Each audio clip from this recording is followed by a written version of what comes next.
Action mode रे तुरेकेला police team cough syrup और बहुटे निशा tablet जबत करिकिना 2 जन को गिरफ करिचे बलांगीर पुलिस।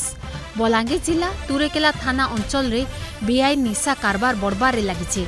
आइबार निर्वाचन के आखि आगे रखिकिना तुरेकेला पुलिस अंचल रे जोरदार पेट्रोलिंग करुथिला बेलके तुरेकेला थाना गंदीमाल गाँ पाखरु लांथबुड़ा नदी ब्रिज उपरु 2 जन को गिरफ करिथिला। सेमानकनु बहुते निशा टैबलेट और कफ सिरप जबत होइतिबार सूचना मिलीचे। गिरफ 2 बदमाश हेले तुरेकेला थाना मलिक दरोह गाँव बनमाली खरसेल और पाटनागढ़ थाना माघमरा गाँव क्षमानिधि मेहेर। सेमानकनु 6600 नाइट्रोजेपाम टैबलेट और 55 कफ सिरप जबत करिथिला पुलिस। गुटे कार बाइक 3टा मोबाइल 2600 टंका भी जबत करिছে पुलिस।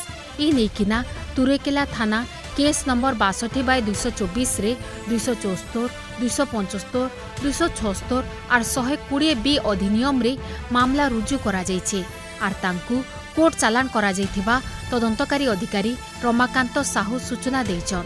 तुरेकेला थाना अंचल रे बेआईन कफ सिरप कारबार बंद करवार लगी और अंचल के अपराध मुक्त करवार लगी पुलिस चेष्टा करुचे बोली कहिथिले श्री साहू।